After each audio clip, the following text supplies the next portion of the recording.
1519, well, 1492, Columbus sailed the ocean blue. 1519, Hernan Cortez landed where Veracruz is on the coast of Mexico and began the conquest of the Aztec Empire. Things rolled along pretty quickly there for a while. He did that.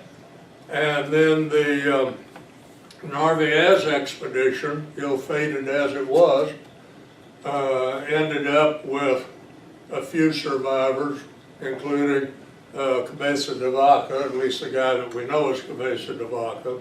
That wasn't his name, but that's how we know him. And so, you know, we'll go with that. With him being shipwrecked on the Texas coast, wandering across Texas, the south part of it. There was lots of argument over exactly where he went, but he saw a lot of it. And that was then followed by the Coronado expedition that came through New Mexico, wandered around the Texas Panhandle for quite a while before going back. And that was followed then by the Navasota expedition, which he didn't quite make it, but the expedition made it into northeast Texas and wandered around for a while before they went out and managed to make their way back. Bottom line, they had all seen different things. They had seen basically every one of the geographical provinces that we have here in Texas. They hadn't met all the different Indian groups, but they had met a bunch of them. They all agreed on only one thing. There's no reason to go back. There's nothing there worth the trouble. And for the next 50 years, although a few folks thought, well, maybe, you know, maybe, and did some rather desultory explorations, nobody was willing to come back to Texas. So, that's about where we ended up last time. Now, I need to appoint somebody to make sure that you remember the last thing that I say tonight, because that's where I'll pick up the next time. It's kind of like, you know, you wait for your cue to come on stage. Anyway, so by the mid-1500s, it was pretty much agreed. There's nothing here. There's no reason to come back. Actually, by that time, both Spain and Portugal, the ones who are players at this time, had other fish to fry. They had, coming from different directions, had run head-on into each other over in the Philippines and Indonesia, and they were kind of duking it out over there. And by that time, the Aztec Empire, the Incan Empire of South America had been raped, pillaged, plundered, and had the tags ripped right off their mattresses. There were other things, you know, that just weren't of much importance here in Texas. Until we got a fellow by the name of Don Luis de Carvajal. Now, Don Luis is Portuguese. But for several different occasions in history, Portugal and Spain shared the same king. I don't think they liked it particularly, but that's the way marriages sometimes work. And anyway, while Portugal was ruled by the Spanish king, Don Luis de Carvajal won his spurs, so to speak, in South America as a conquistador, and he got rich in the process and went home and retired and became a banker. Now, it's kind of easy to get confused. I was very confused in the beginning until I realized that there are actually two Don Luis de Carvajals. They have the same name. One of them's the uncle, and the other one's his younger nephew. You just keep those two in mind in this. Another thing, Don Luis the older was the, I guess you could say, titular head of a widely extended family of converso Jews. Jews who had converted to Christianity in order to save their fortune, save their lives, etc., etc. And when he came back to Portugal and then moved to Spain as a banker, because of his record in South America, he actually became pretty close personal friends with the King of Spain at that time, who accepted him as his personal banker. Now, the Inquisition was breathing very hotly on the necks of those folks who were conversos. Ferdinand and Isabella, after doing everything that they could, finally, at the same time of the Columbus voyage, had decreed no Jews could stay in Spain, period. They got to be gone. That, at the time, didn't apply to Portugal. Now that Spain rules Portugal, folks in Portugal are beginning to feel more than a little insecure about such things.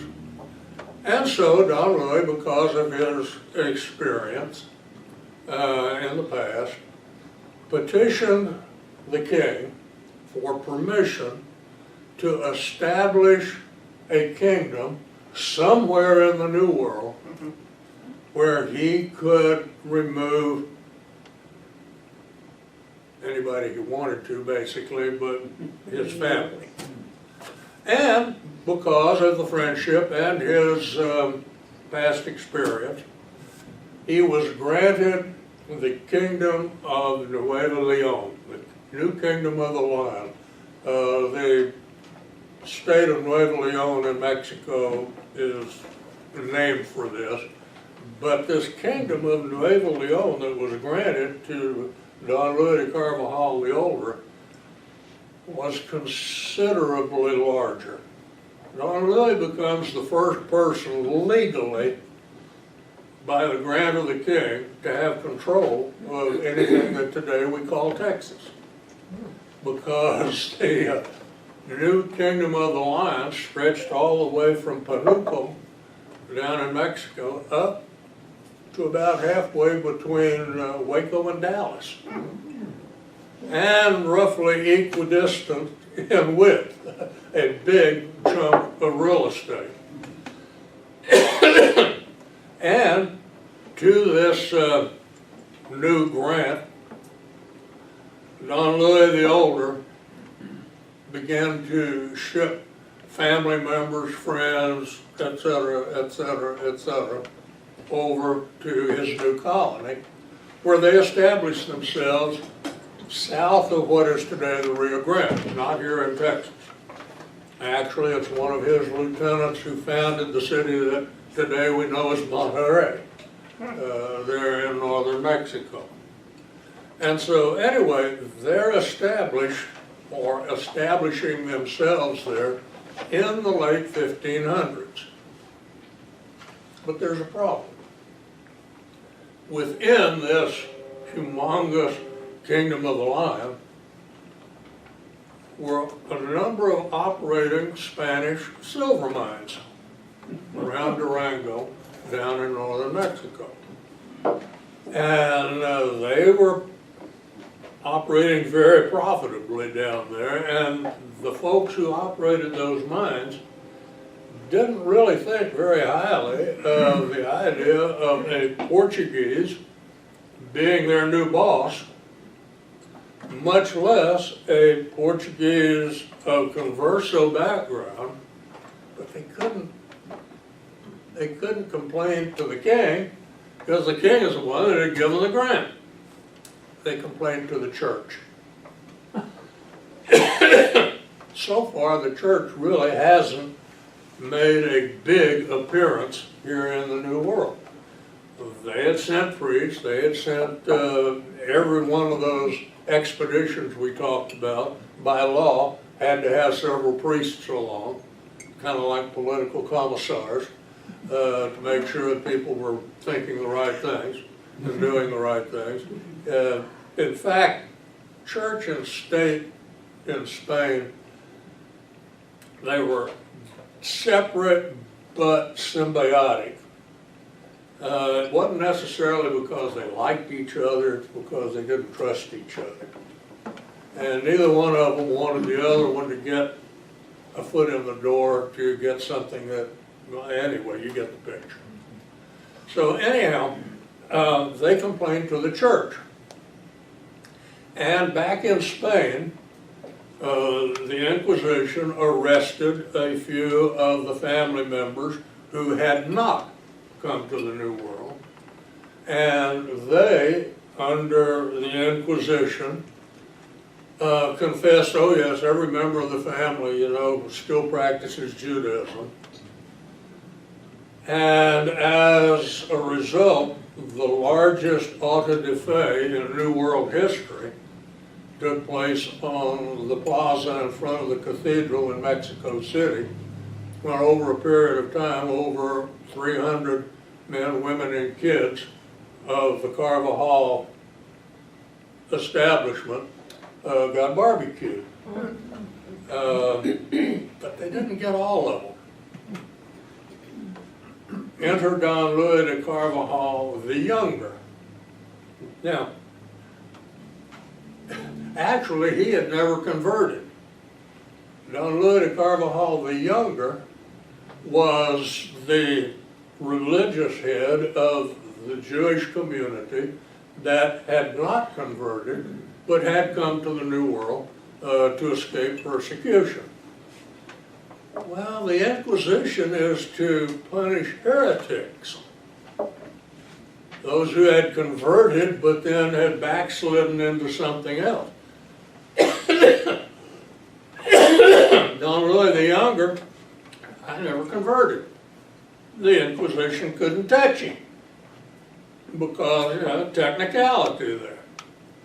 And at the time that all of his friends and relatives were being barbecued, he was on an expedition of his own exploring the Rio Grande and mapping it for the first time, mapping it north from roughly where Laredo is, up through the Big Bend country and on to the north to where the Conchos River comes in from Mexico and joins the Rio Grande, west of the Big Bend at a little community today called La Juntas, the junction. And when he had gone that far, he came back and they arrested him, but they couldn't do anything to it because he wasn't a heretic. But they got him on something else. In going that far up the Rio Grande, they claimed, because the Kingdom of Leon had never been surveyed, who knows, but they claimed he had explored outside of the range of that granted by the king. That's a no-no.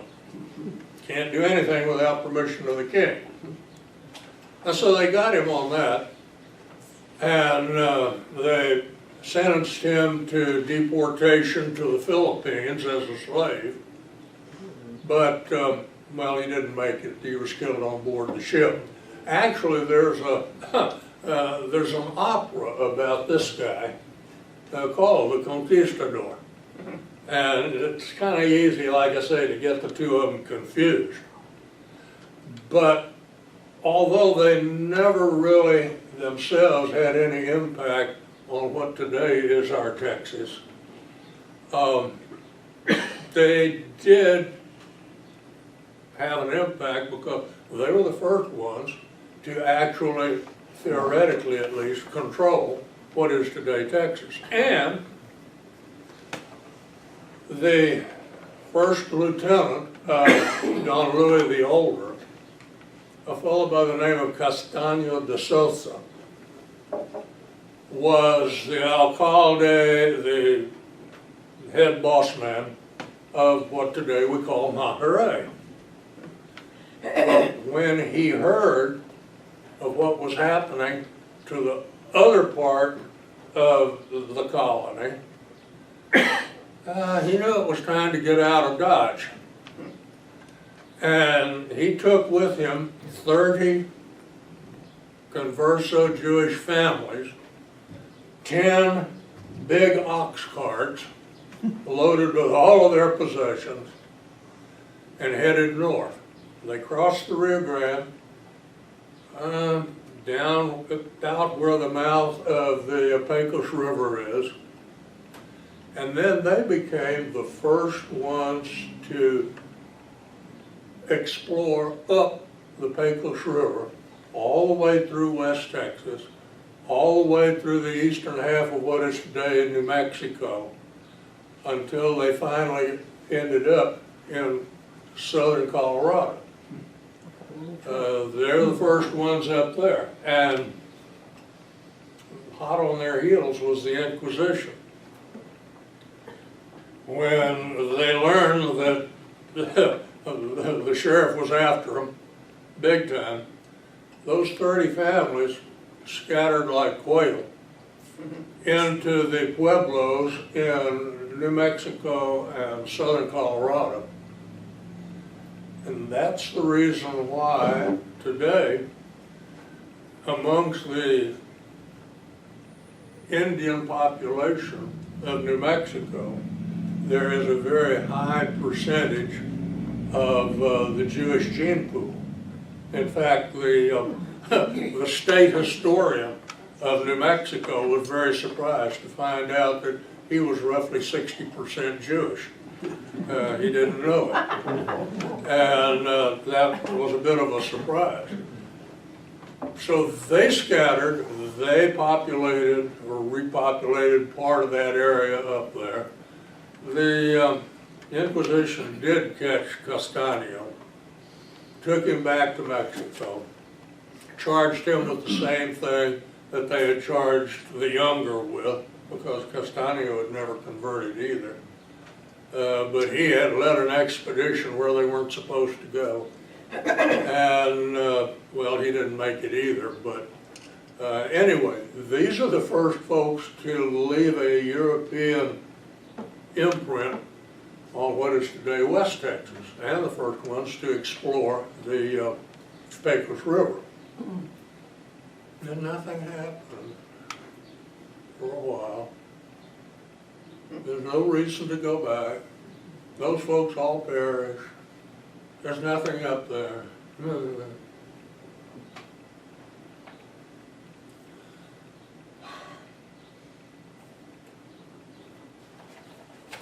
I gotta look here just a second.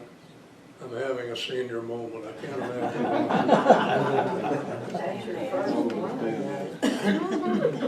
Should have nothing to do with that. I don't know why I forgot that name.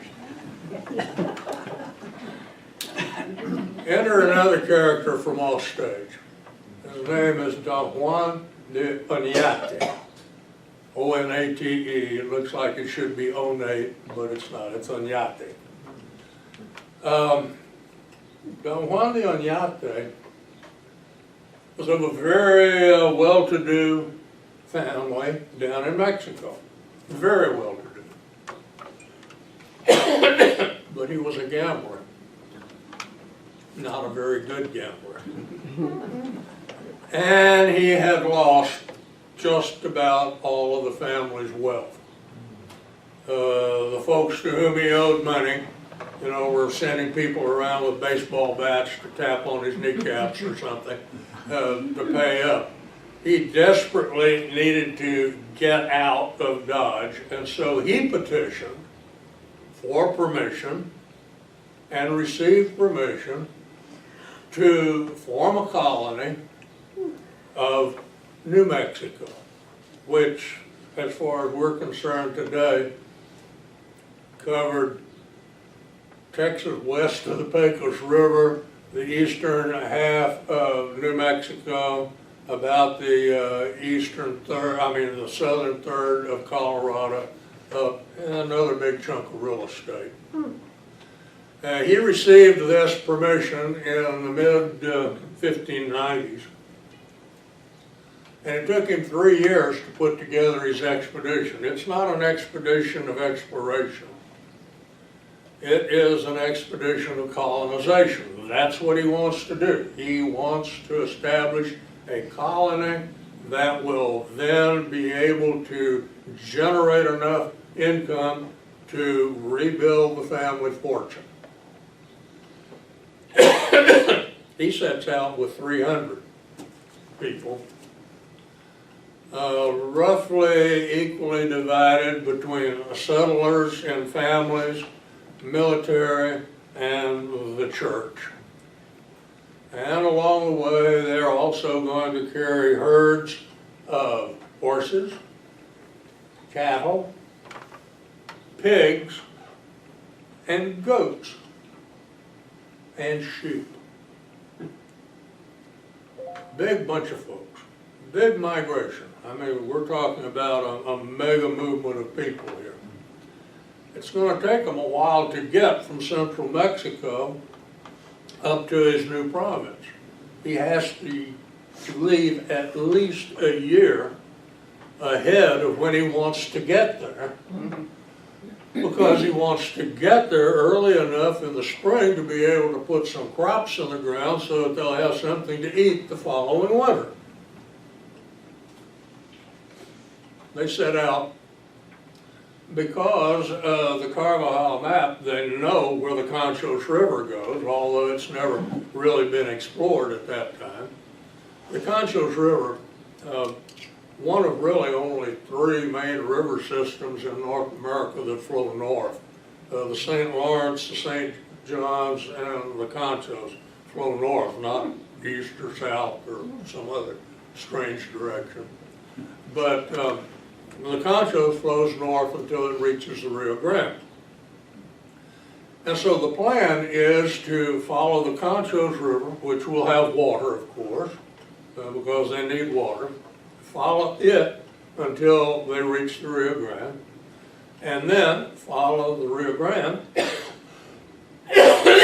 until they reach the New Kingdom. Good idea. Except, and I'll try to do this backwards, the Conchos runs northeast until it hits the Rio Grande, and then the Rio Grande comes down from the northwest up here. It's a sort of a triangle, and by the time they get to this point down here, he realizes he's not going to make it. He doesn't have time to go all the way up here and then go back up in this direction up here and get to where he wants to be in time to get crops on the ground. Not going to happen. And so he dispatched a military patrol to try to find a route, a hypotenuse to the triangle, across the desert. I think that's the Sonoran Desert down there. Maybe the Chihuahua, and I'd get the two mixed up. But anyway, across the desert. And they do mark a trail that goes from the Conchos all the way up to just south of where El Paso is today. Then, killing some of their livestock and making water bags out of the hides and carrying everything else that can carry water, they set out across what later becomes known as the Jornada del Muerto, the journey of death.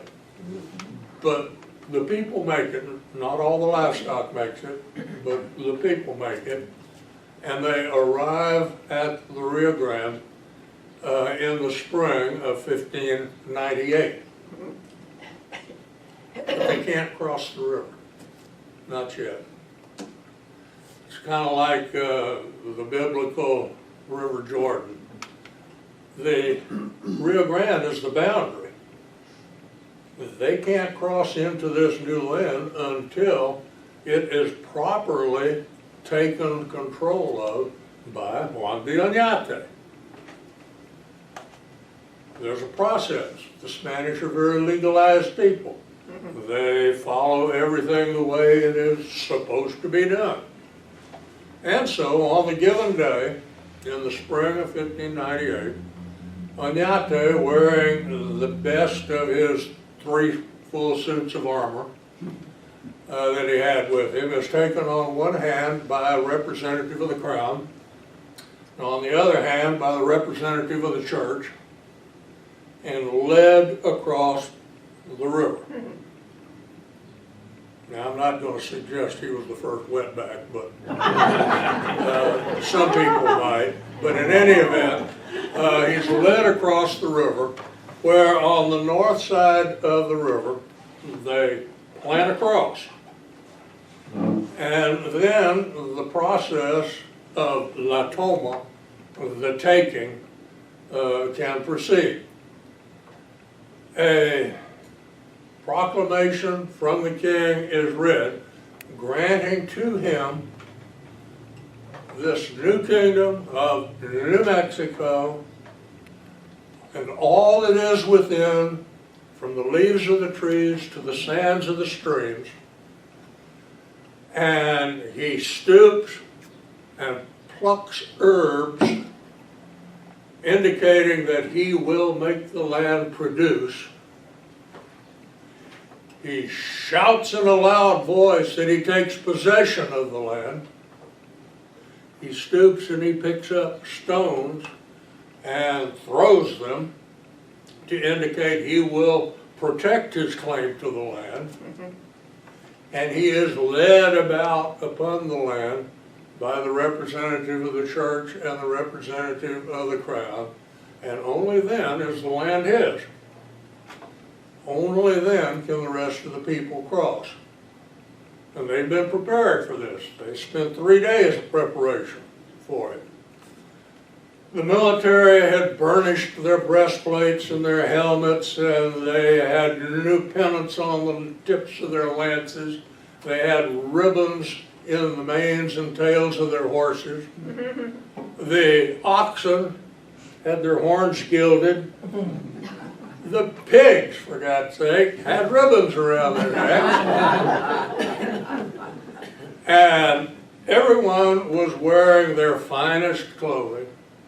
And one by one they crossed the Rio Grande in procession, in front of the cross, in front of the new boss man, received the blessing of the church, and once they were all across, for the first time in what is today the United States, there was a declaration of a season of Thanksgiving. Now, we celebrate Thanksgiving toward the end of November. If you want to celebrate Thanksgiving twice in a year, go to El Paso at the end of April, and there they celebrate Oñate's Thanksgiving. And you can celebrate them both if you want. They beat the Pilgrims all out as far as time-wise concerned. What did they have for their Thanksgiving feast? They had turkey. The Pueblos there had domesticated the turkey. So they had turkey, they had venison, they had corn, they had squash, they had potatoes. Begins to sound like a Thanksgiving feast to me. And it lasted for a while, and there was a pageant produced by a lieutenant in the military in which they all took part, and everybody had a good time. Good time was had by all. And then when they finally managed to survive that, they began their trip up the Rio Grande, and at every one of the Indian pueblos, which were located just like beads on a string along the Rio Grande, they would drop off 1 or 2 families to take control of that pueblo. It belonged to them now.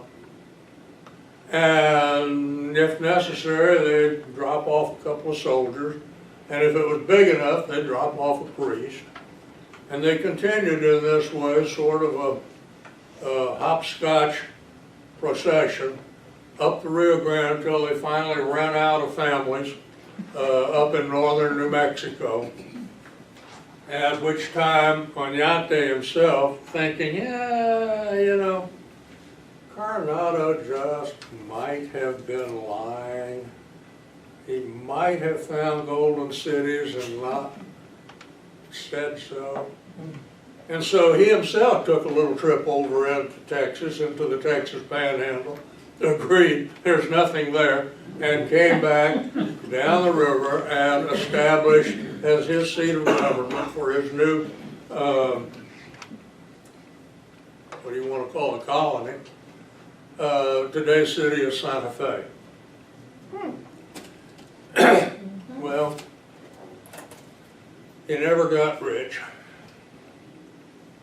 He never managed to pay off his debts. But he did manage to do one thing. He managed to get very far away from those to whom he owed money. In fact, he was so far away that the only contact that the Oñate colony had with Mexico proper came once every 3 to 4 years when a train of ox carts loaded with pots and pans and all the stuff that the colony couldn't produce on its own started north from Mexico City, making that tremendously long trip all the way to Santa Fe, where they would unload and then they would load up everything that the colony had managed to collect in the ensuing 3 to 4 years that could be sold on the market in Mexico City. Not much. They didn't get rich. We have some of the bills of lading in the archives of what they actually carried back with them. The largest volume, but the least value, was that curly, crinkly hair shaved from the shoulders and heads of buffalo, put in bales, compressed as much as possible. They were used in Mexico City to stuff carriage cushions and such as that. Not a high dollar item. Next up in volume, or next down in volume, but up in value, were the buffalo hides themselves, which had been dried, stretched and dried, and then cut to where they were pretty much like sheets of plywood that would fit in these big carts, these Chihuahua carts that they used to carry stuff. And so they would pack the cart with the hides and then pile the bundles of hair on top. Another kind of a low dollar item. Actually, when you get down to it, the two things that were the most valuable that they shipped out of there were smoked buffalo tongues and small barrels of pickled buffalo eyeballs.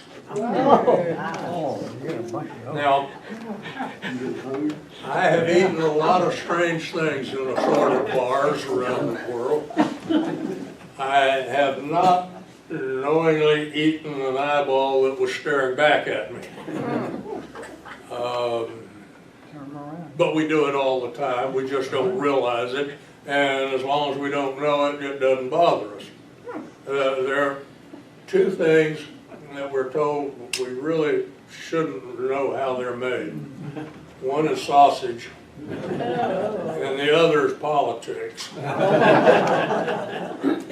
If you ask the folks in the food science department there at A&M, they will tell you that the world's largest buyer of beef eyeballs is the McDonald's hamburger chain. It's not that they're the only ones.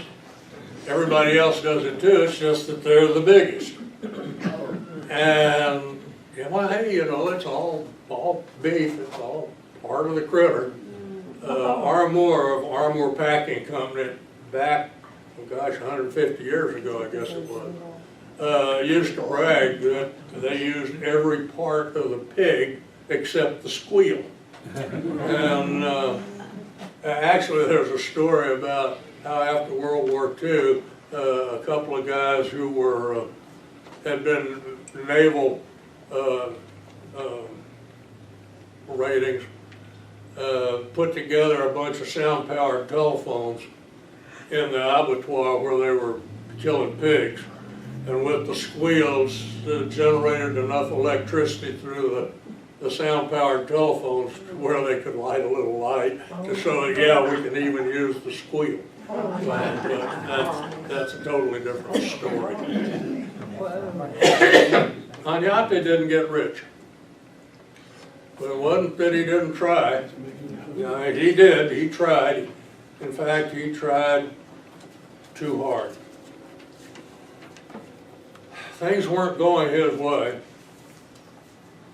And his expectation that each pueblo would eagerly chip in whatever they could produce to pay his bills. Well, anyway, he decided to make an example. And he lined up all of the adult males of one of the pueblos and chopped off their right foot.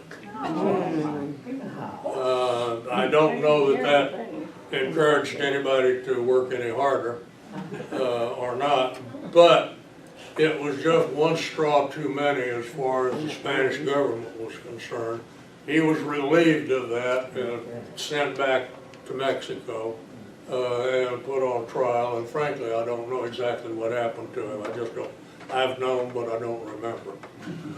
But in any event, his colony was still trying to hold on by teeth and toenails out there in a rather hostile sort of an environment. To carry that a little bit further, in 1998, the governor of New Mexico declared a great big celebration in honor of Oñate's entrance in 1598. And as a part of the year-long celebration, they commissioned a big bronze statue of him to be there in Santa Fe. It was a statue of him in full armor, riding his horse, carrying two flags, one of Castile and Leon and one of the church, as he brought civilization to New Mexico. And on the appointed day of the unveiling of the statue, the bands played, the politicians made their speeches, they pulled the ripcord, the curtain fell, somebody had sawed off Oñate's right foot. They put one back on him, it disappeared also. I don't know if he has a right foot today or not. I don't know, those folks have long memories out there. So the attempts to bring civilization and all that good stuff to what is now nominally Texas and New Mexico, things weren't going all that well. If you study much history, you're going to run into occasional things that happen where you just don't have an explanation of why and how it happened. You got things that are, recorded, matters of record up to point A, and you have a result down here at point B, but how you get from A to B, quien sabe, as our Spanish friends say, who knows? And so this is a part of the story, because it does have a B, it does have an impact later on. There in Santa Fe, the priest that was left at the church was a fellow by the name of Juan de Salas. He had come with the original expedition as a relatively young man, filled with vim, vigor, and vitality and all that kind of good stuff. And he had worked diligently trying to do what he was supposed to do, but felt that his life was pretty much wasted. And it was now time for him to retire, and he was very unhappy about it, because no matter how hard he tried, he just couldn't Christianize the Indians. You could make them come to church, but you couldn't make them become Christian and act like it. And so he was very surprised one morning when he opened the front door of the church there in Santa Fe. And here was a little clot of Indians he'd never seen before squatting outside the door. They never came to me before. And he tried to talk to them. They didn't understand him. He didn't understand them. He called some Indians from the plaza there in to try to translate. They didn't know either. The best they could do by the semi-universal sign language was get the idea that here was a little bunch of Indians who had come seeking instruction in the faith. Oh, whoa, that's never happened. And he's very enthusiastic about it, but he can't communicate. You know, how can you instruct if you can't communicate? And so the first step is to try to build a bridge of communication. And he starts out at that, and he's going full bore at it for a couple of weeks, and all of a sudden they disappear. Out of the nowhere, into the here, into the nowhere. Who were they? Who was that masked man? Nobody knew. And then a couple of months later, here they are back again. Not exactly the same bunch, but with the same leader. And they get started again.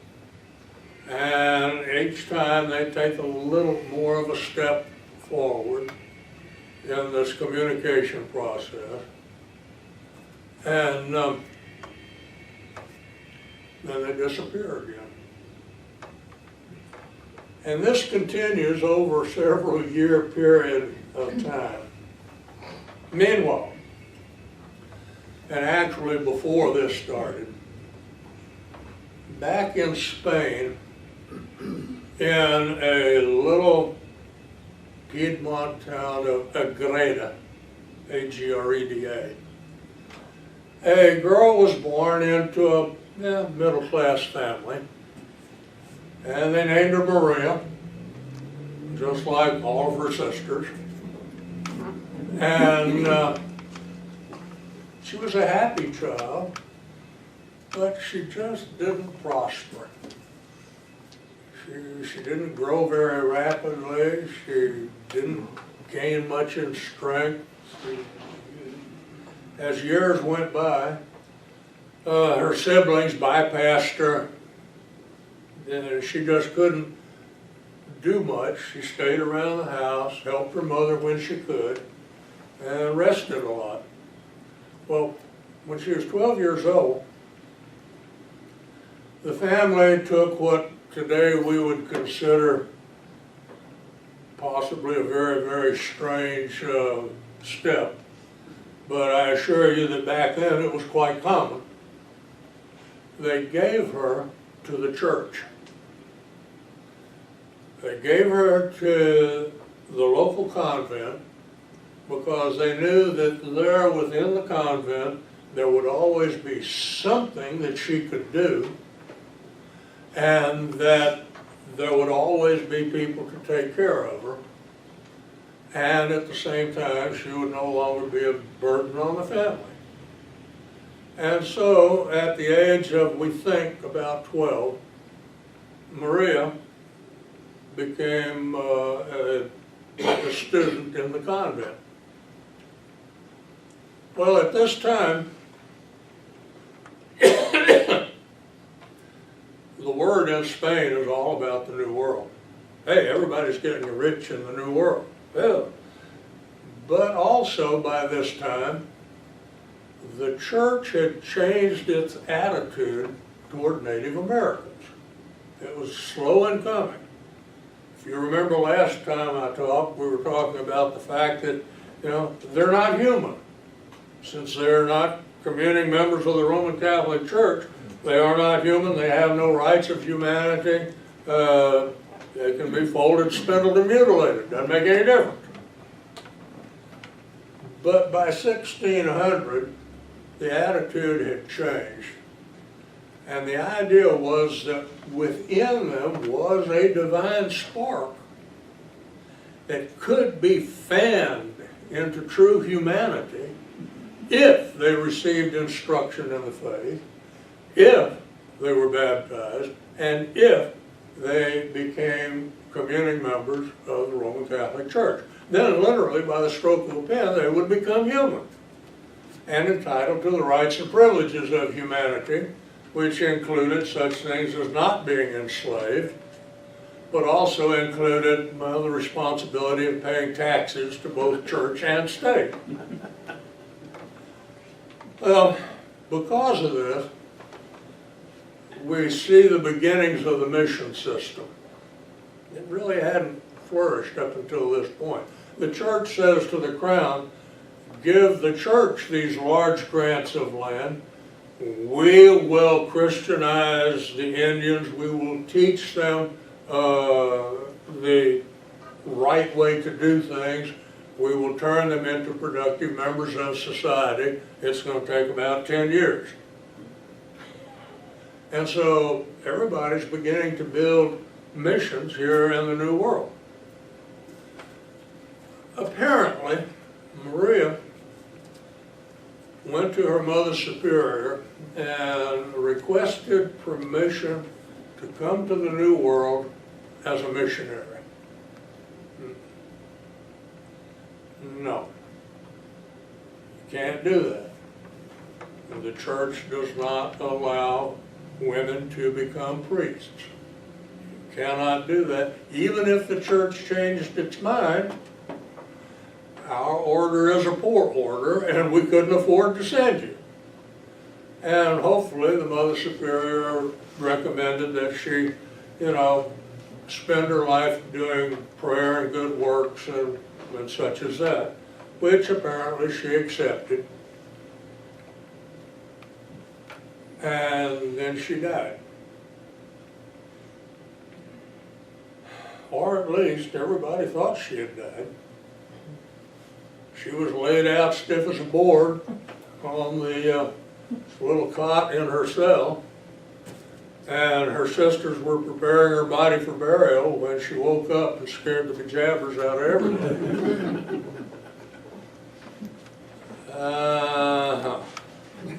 Maybe the less said about this, the better. But then it happened again. And again, and again.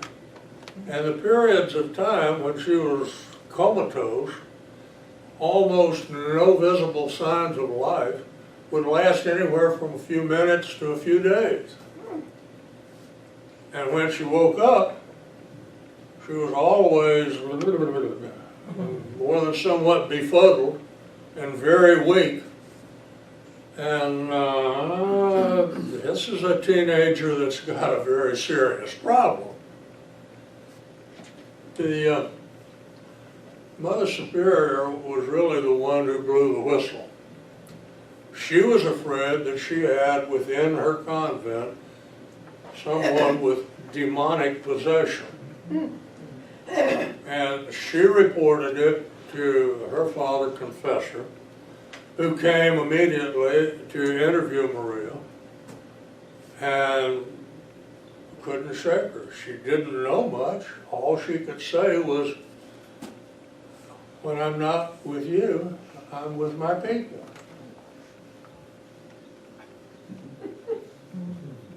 Say what? What people? Lots of people. Oh, where? Lots of places in the New World. I can't go to them in the flesh, I must go to them in my spirit.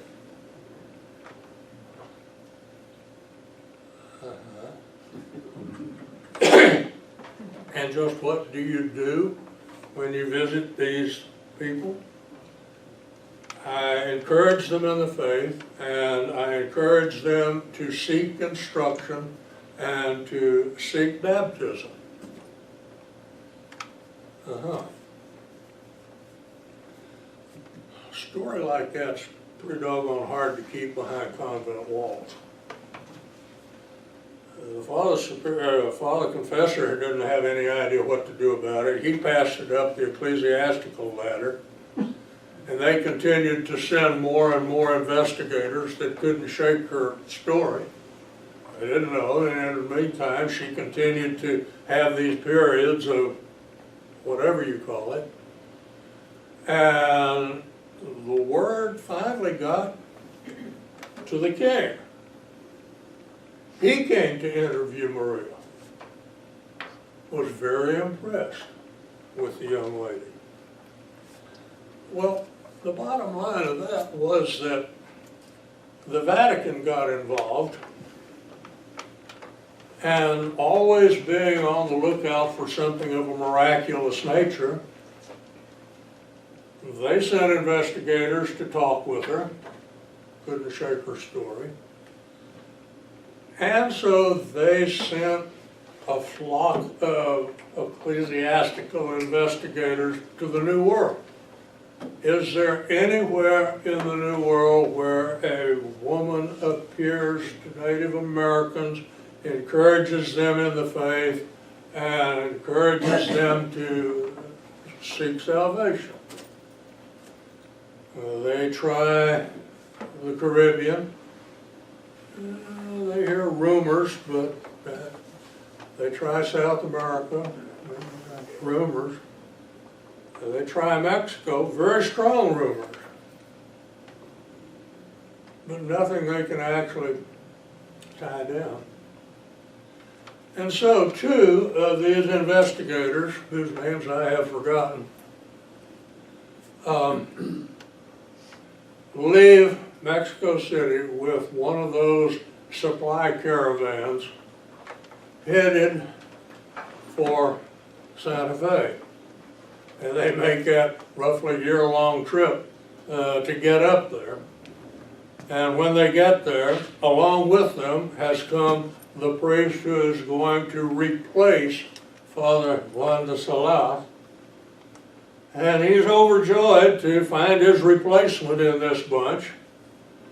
But at the same time, he is very concerned that he has to confess that he really has not been that much of a success.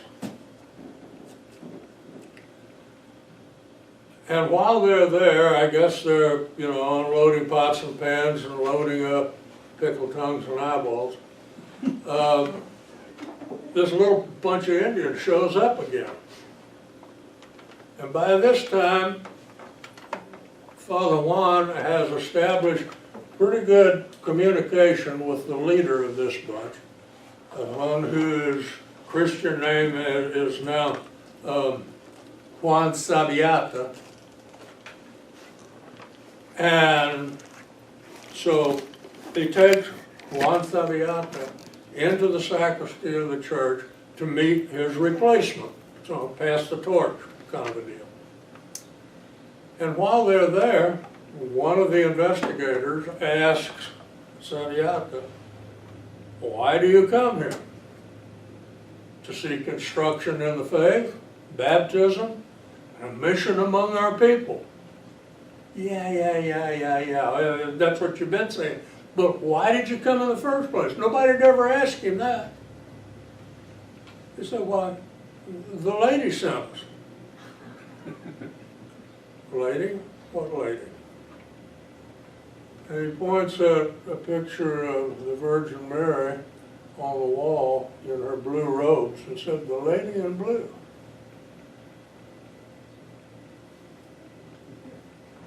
Believe the story or not, doesn't make any difference. That time when Juan Sabiata and his little bunch left, Juan de Salas and one of the investigators goes with them. They leave Santa Fe, they cross the Sangre de Cristo, they cross the wide valley of the Pecos.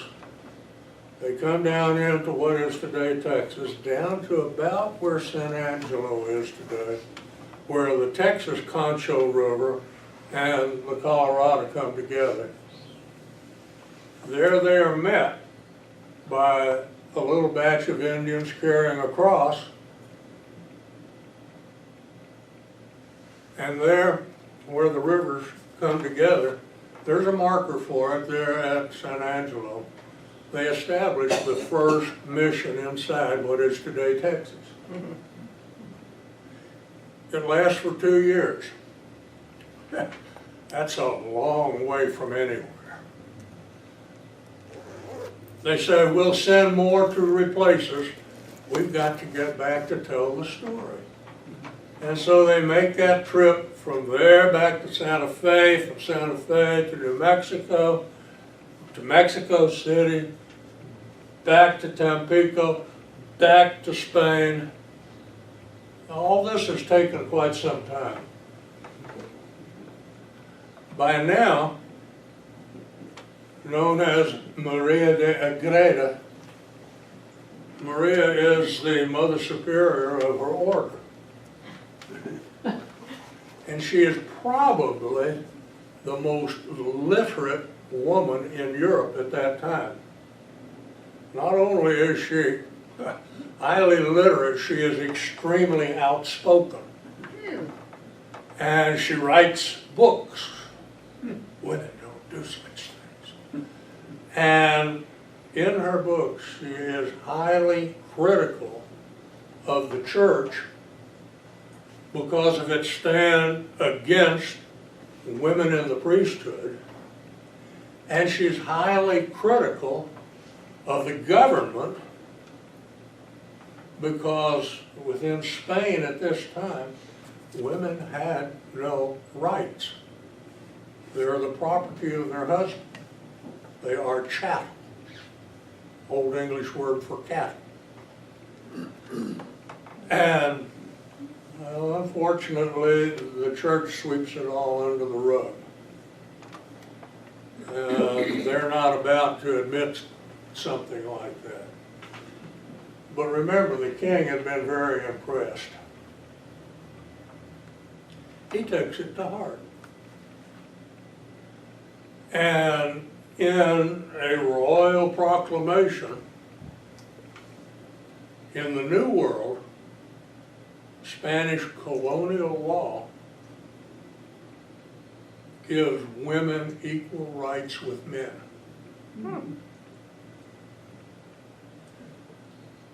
This is where our equal rights movement begins, really, because this is the first time that a woman could sign a contract, could inherit property in her own name. If there is a sharing of the blanket and a separation, community property, she gets half, he gets half. That all comes from this, whether you believe the story or not.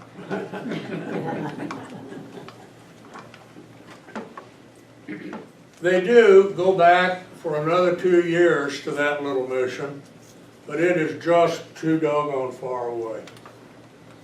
And the priest who had gone back there tells Juan Sabiata that if he wants to continue in the faith, you're going to have to meet us halfway.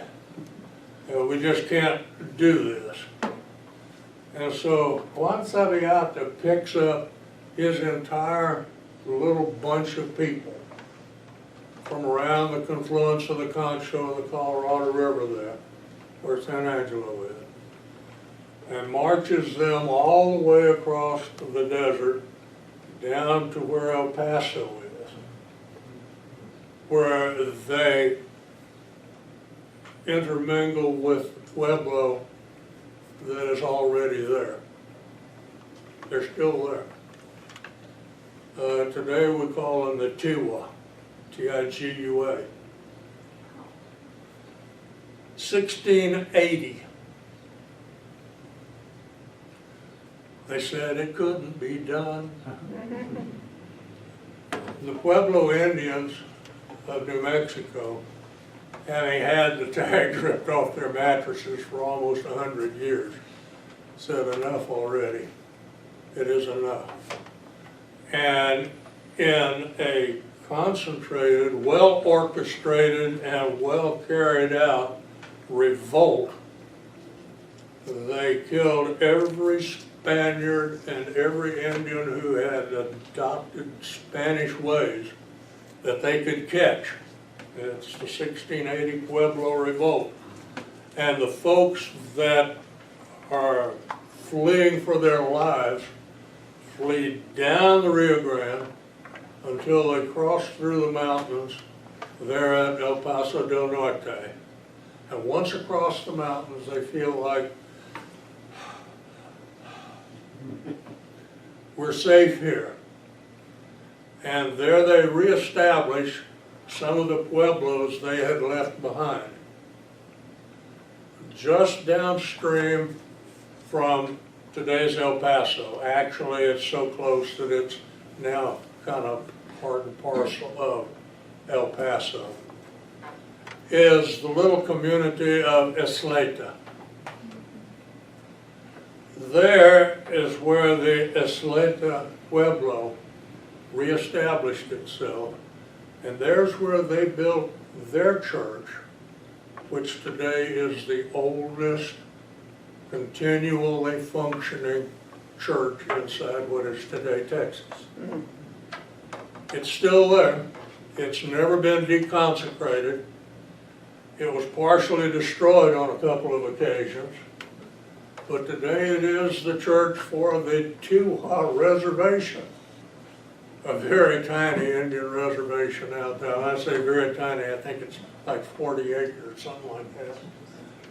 There along the Rio Grande. Actually, just downstream from there,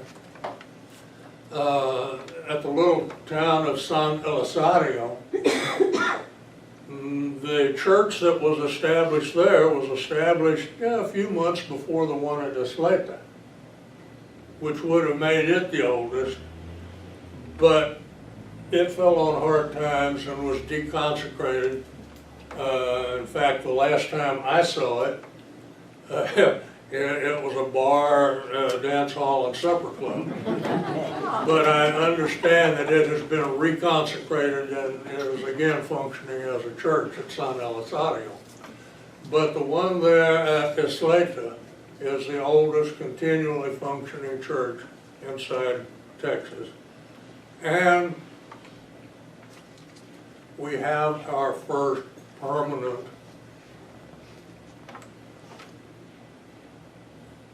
European residents of what is today Texas.